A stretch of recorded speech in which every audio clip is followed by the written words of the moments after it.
Yo, my chicka wanna two. Thank you. If you have somehow found this video in one shape or form, I appreciate just you being able to find it for one thing. Anything else is a bonus. Don't even the gameplay in the background is more of if you want to watch something, go ahead. This is not any amazing gameplay. I'm doing pre-farming. Nothing amazing here. This is mostly conversational point. So if you're watching it, I mean, cool. But if you want to, go ahead. It's mostly you minimize it on the phone. If you're subscribed to YouTube, whatever. It's just audio bit. Visuals is whatever. So, and it's not even like the same topic, but overall going to be speaking on the like TCG and digital card game topic because it's just recently been a thing. I was going to hold on to this for something, but I'm just going to throw it into the ether. I don't care. I'm just going to get ish off my chest and just say, hey, I did a thing. It's in the ether. And there it is. It's in the universe. It goes as it will.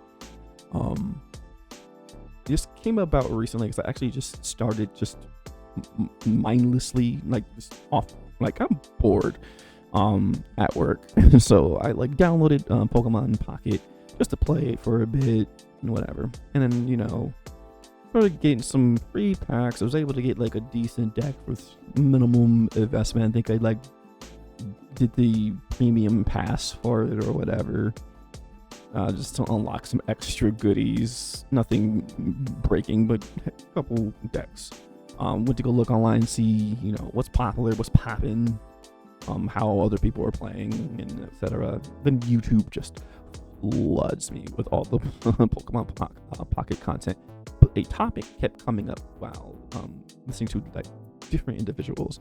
Some videos by Magua and some other individuals. Content creators, or I'm gonna call you guys entertainers. It's what I believe content creators are, or just entertainers.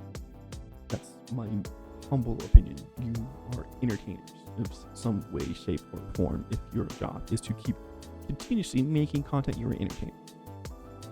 So these online entertainers within the space, I happen to notice they all doing the same thing, which is like doubling down, right? They're streaming at the same time they're streaming the gameplay that they're doing while they are recording the video. So they usually have chat and talking to chat. That's what everyone's doing nowadays. I don't do that. I couldn't concentrate to save my life. On either topic, both the gameplay and conversation would be watered down, in my honest opinion. So I do gameplay with something that I'm doing on my own and just talking on top of something else. And a topic that kept coming up, I think I watched like 5 to 6 different entertainers, and the topic of so many of them were coming from Marvel Snap. And it was like, why are they all coming from Marvel Snap? And the comments kept being like, people are leaving Marvel Snap. And this was a surprise to me, considering I thought, for the most part, most people were enjoying Marvel Snap for the most part. I still think people are. I just think there's been a slight, exodus. I don't know. I don't follow Marvel Snap too much. Just enough to I know that people were enjoying it. I honestly just think it's because there's new shiny toy. People tend to, when it comes to trading card games or digital card games, we all like the same things that are in a card game. So we're gonna go play the new card game when it comes out. Every person who plays a card game, even if you play Hearthstone, or like I only play Hearthstone, no, you play other card games because you want to. That's what we do. We all do that. You have a main game, but you have a game you'll go check out for a bit. Did I just put shiny? You can see, if you were watching, you can see I was listening to Shiny for a second there.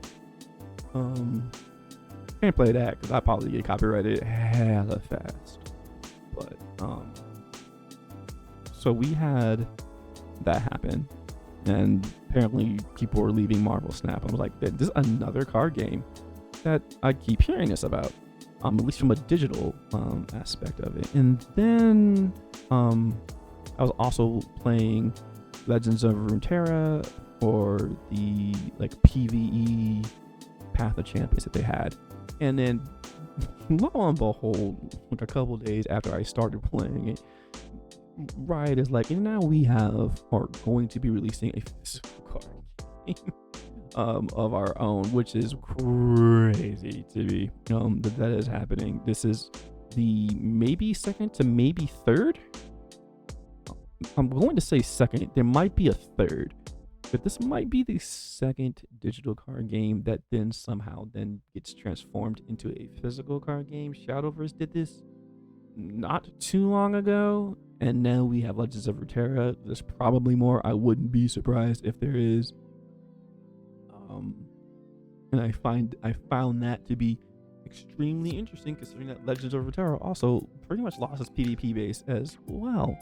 And it's interesting that I definitely gotta go to individuals who I've spoken to personally, like face to face.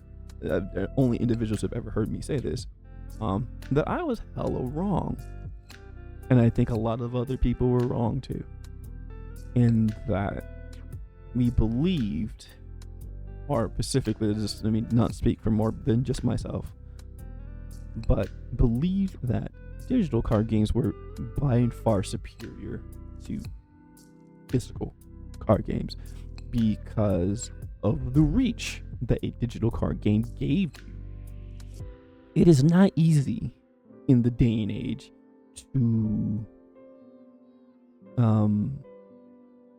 like build a community for physical card games, because you're now talking about traveling, and that means there needs to be a space to travel to, and card shops aren't the biggest popping thing in the universe unless you do a very good job at running a shop. It's hard to do that. It's hard whenever the majority of, or if not all of your income is coming off of the success or failures of another company's product.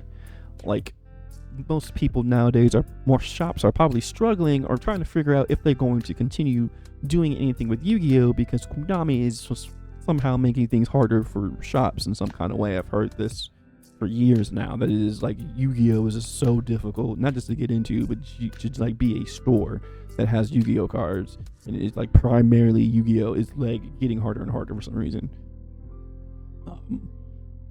So it's not an easy thing.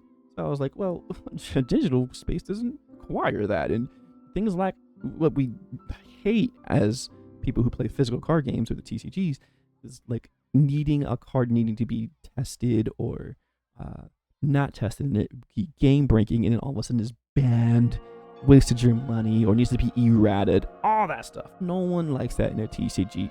In a digital card game, you can just fix the card. It doesn't need to be a ban list. You just fix the card. You fix the card, go about your business. There's no need for bans. And then everybody has access to everything that they need to. Cool. It will be infinite reach. Lo and behold, how wrong I was, mostly probably because of a few factors that I'm going to probably detail, and what I'm noticing with that TCGs are winning over digital card games. And this is a conversation I had with a few other people on how successful fighting games have been, and how important the fighting game community of having physical things to do, going to a physical tournament, Evo, things like that, are far more important and far more engaging and healthy for the overall community than just having the digital tournaments. Because a digital tournament, yeah, it's easy, you do everything from the comfort of your home, but it loses a lot of its community-based things. This is why, as you see, most of the fighting games now, almost everyone has a lobby system. It didn't used to be the case way back in the day until Arc System Works, probably someone else, started making more use of these lobby systems And you were kind of like, what are these lobby systems even for? Being able to physically talk and see someone moving, even if it is just in a digital space, is super, super, super helpful. More helpful than I gave it credit for. And I don't think these TCGs, or not TCGs, but these digital card games understand that. I think digital card games and fighting game communities are very similar, in that if you play fighting games and you've ever been to a fighting game tournament, you've ever gone to an Evo, you've ever gone to a Frosty Frostings, or if you've ever gone to what's some other ones? There's a few. I'm just remembering just the two off the top of my head. Evo, everyone knows Evo. How important being able to talk to someone else and meeting a friend, getting new friends. It feels more important. It's harder to do that from a digital space unless you have things within the digital space that is helping you with that. For instance, World of Warcraft. MMOs today have lost a lot of its touch. Even WoW has, because we keep putting in systems to alleviate the need of communication.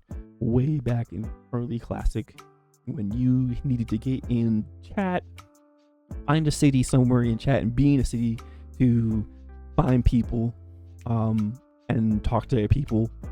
Hey, we need 2 DPS for this. We need tank who knows what they're doing. Please, no fight, whatever. That was extremely important. We gave that for granted hella a lot back in the day. When we thought Dungeon Fighter would be like, oh yes, now I don't have to waste an hour looking for a party. It can just happen in 15 minutes. And then we realized after years, how much that diluted your community. And now we know better. That sense of community of being able to do something like that is super helpful. Now, things like Final Fantasy have found a way that you can still have your Dungeon Finder, but you find ways or allow ways for people to be able to express themselves or do things that especially like housing and having housing sectors, to allow communities to be able to be a community. So they found a way outside of like looking for healers for Mythic Plus, outside of that kind of community interaction, by just having more ways of a community to just be freely to engage, and they can all do it within chat, just within the world in itself, as well as I think they're called fates. That happens a lot. Fate trains. If you don't know what a fate train is, pretty much like it's like an active like world bosses and stuff, and you daisy chain events to get a boss, and everyone fights the big boss, and everyone gets rewards, things like that. Still very helpful. Gets people away from the dungeon fighter. Could have been a dungeon finder and just for the boss fight, but it's like, no, go out there with people, go find community to tell you when we're gonna do a daisy chain and join in on the fun and conversation. And all of this is to say, digital card games do not facilitate this anywhere near what fighting games have now all considered and now realized. We need to put lobbies into and have good lobby systems to be able to have communities that can be grown within themselves and still have not the same exact level of interaction as obviously physical. You can't beat that, but still facilitate community in some kind of way. And I think that is it's not the only reason, but I think that is actually one of the important things to these trading card games, digital ones, I mean, that are failing. Because Hearthstone, technically, I'm pretty sure it's failed. I haven't seen anything at least from the competitive scene. I'm pretty sure almost everyone left that one.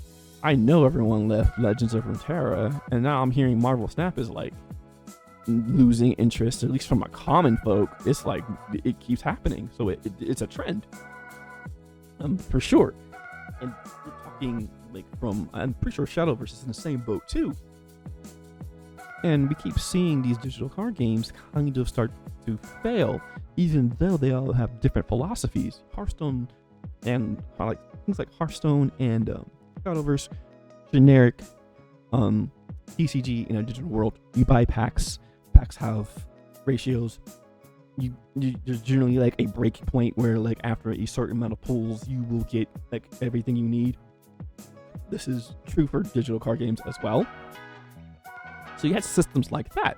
They have failed. Then you have systems like Legend of Runeterra and Marvel Snap. From my understanding, I don't know too much about Marvel Snap's fully their way of getting you cards, but from my understanding, it is not the same as busting up the packs. So I'm gonna lump it in with Legend of Runeterra because you don't open packs in that either. Because I think both of those games understand that having a pack system, theoretically a gacha system, it is a gacha system, inside of like a digital card game is meaningless.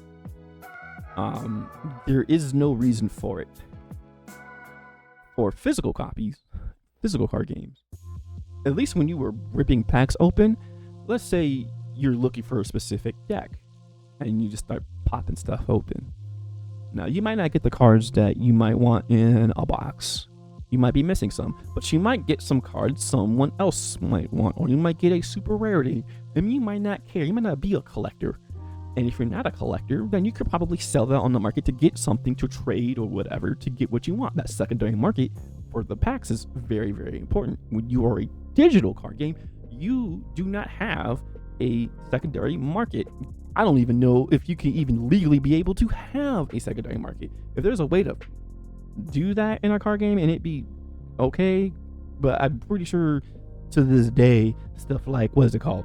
I'm pretty sure like CSGO, right? Or whatever CS has like, no, I know that there's some like stupid stuff tied to that. So I would rather not in a digital space allow a second market. That just seems scary. To an extent. But back to the topic of the TCGs and opening packs. Let's say you are a collector. Even if you didn't get what you wanted, you got something. Because at least within, let's say you buy a case, you're guaranteed something nice. So you end up just getting something cool. You might get more than what you expected. Maybe you can trade that in. Who knows? There's so many different things you could do within a secondary market in a TCG that will never be afforded to you in a digital card game. And then on top of that, you have the popularity of people who, busting open packs for content on YouTube or on TikTok or whatever you're going to put it at. And that's not interesting in a digital space. I've never seen anyone, I think people are doing it in Pokemon Pocket. Because Pokemon Pocket is doing something that I don't like, by the way. Because it's still using what we expect from a trading card game, but they're putting it in a digital card game, and I don't like that because it's useless. What I mean is they have different rarities of a single card. If I'm not mistaken, or something like Charizard EX, there's base, then there's the hollow different art, then there's the super golden version of that, and then I think they're coming up with another version. So there's going to be 4 versions of a single card. All 4 of those versions of that card are in the same pool. If chances of you ripping a super rare card and that's being shared, that same rarity of the same card, even in its base form, even though it has 4 forms, are being shared with 20 other cards. So you might just want to have a Pikachu EX deck, but you ripped a golden Charizard. What does that do for you? If you were in a physical card game, at least you probably could have taken that golden Charizard and gotten you your Pikachu. And you was like, you know what? I got it anyway. You can't do that in a digital format. There's 0 way. In this game, it doesn't allow you. It should, There should be some kind of ways, like if you have an equivalent rarity of a card that, and you don't want that card, you should just be able to trade in for the same rarity, like straight up. I don't know why that doesn't exist, other than we want your money. And that's not gonna. I'm going. If that continues, people are going to keep playing Pokemon Pocket. I guarantee you, because the feeling of, I'm already was doing it. I got like what did I get? I had like a lucky pull, and I got like a Mewtwo EX. Oh, I only need one more to have two, and I already have all the other pieces. I just need a second Mewtwo. I opened up like maybe these mostly all free packs, like another 20-30 packs from there. I've gotten all different kind of rarities of other EXs and not a single Mewtwo one. And I don't care about the other arts and the other ones that I got. I would trade them in for a second basic Mewtwo so I could have a fully fledged deck to go ahead and go into ladder with. I can't do that. That is eventually going to start filtering people out. I promise you, it will start filtering people out. So opening packs, in my honest opinion, is not helpful to a digital card game. I don't know how to. I'm not smart enough, at least not right now, off the top of my dome, to be like, okay, this should be how you do it, because other card games have done it and they have failed. Whether it's a failure because of the way you would acquire cards or the way their systems works, I don't know. I have no clue. This is more like trying to stick any of the failures together to try to get to a possible outcome of these are at least good things that we can go moving forward to hopefully help card games in the digital space keep going. And I think getting rid of pack openings is one way. And if you are going to allow pack openings, so gacha system, and there must be a 1-for-1 trade-in system to trade in equal rarity of a card that you might not want in the game for a rarity that you do want of another card, so that you can get the deck that you want. So it's simple. It's just that simple. And if you collect card games digitally, like I'm a collector and I want all the, no, don't do that. What's the point of that? You can't. Pokemon has this where you can show off you can display all your cards. Cool. Everyone sees that you wasted money. Cool, I guess. At least if you had it physically, you could say you have it physically and you own it, but you don't own it. I don't know. Whatever. I'm sorry. Rambling, yapping, as they would say. Second, on TCGs doing better than digital is community. They do not find a way in-game to connect and make a community feel like a community, even if it's, as basic as lobby systems where you can type to people and look for games, stuff like that. It's like, you'd be surprised how much important that is. I actually think it's way more important. And yes, I think for ranked, right? If you're doing ranked in a card game, you should just be go in there. But if you're just looking for like casual matches, there should be lobbies for that. I honestly believe they need to have that in digital card games. You need to have a lobby system, and that opens up so many possibilities. I could ramble off on that, but there could be, let's say you are Mr. Digital Hearthstone man. Everyone loves your content. You like breathe this like 300 million, too many, but whatever. People play and like you and everything like that. And like every Thursday and Friday, you go open up like a 50-person lobby, and you just have people come in like, come and play, bros.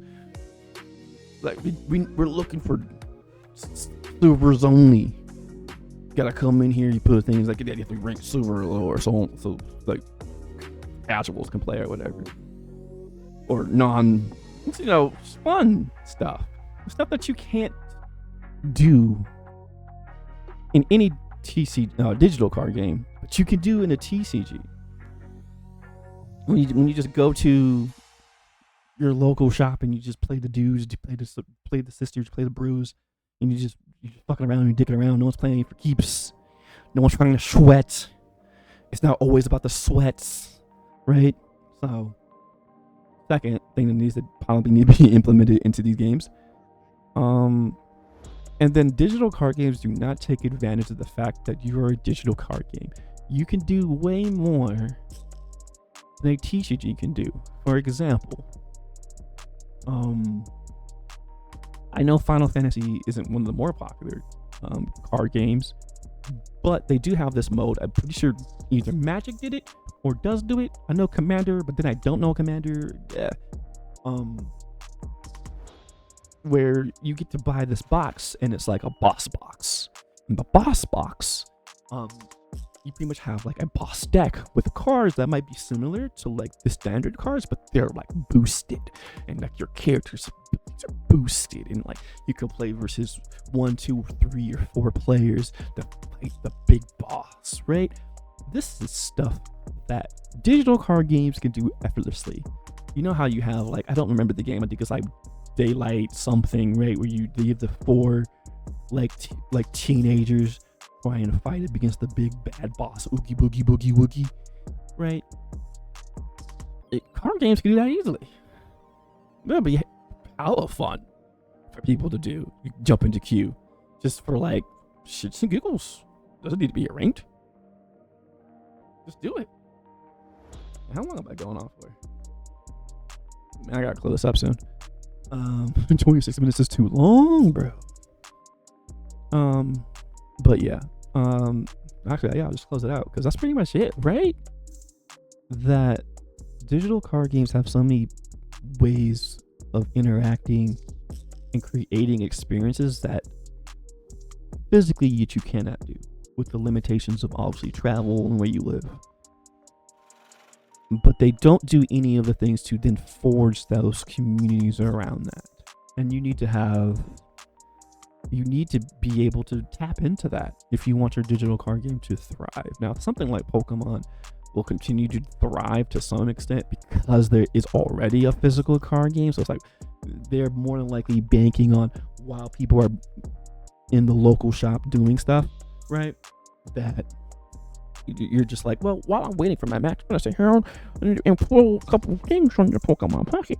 That's what they're probably banking on. But yeah, I think we deserve better digital card games that actually actively help and push people to being community based, because I believe that is important. I honestly think that is the most. You can have the gacha system if you want, because clearly people were okay with it in Hearthstone, but over time, just not having a community interacting, not having extra game modes that you can do that for our card game online. It's hard to do that in a physical card game in comparison. You can do that hella easy. Well, why are you not doing that? Why are none of you not doing that cool different things? Like for instance, for like Hearthstone, they could have like another mode where you're using like the cards and the systems. Let's say like if you played Midnight Suns, or if you've seen what Midnight Suns is, or anything like that, where you have like physical characters and their abilities are tied to cards. You could have things similar to that to Hearthstone. You don't think that would have been cool game mode? You play as Thrall and you have different abilities specifically to Thrall, and he's going around doing dogs. Look. That would be so cool. That would be hella smooth. I'd play it. I'd play the shit out of Midnight Suns. I'd play that. So that's just my 2 cents, throwing that out there, that I think the digital card space is missing some key opportunities, and I hope they all don't just die because of it, because that's what seems to be happening. I hope that's not the case. I hope that we realize that there are ways to monetize and still be fair. There's still a way. We just gotta get to it. But we'll see what the future holds. If by some miracle you're still here, thank you. You are Greatly appreciated. And you be safe out there. Keep your mental in check, and take care of yourselves. Deuces.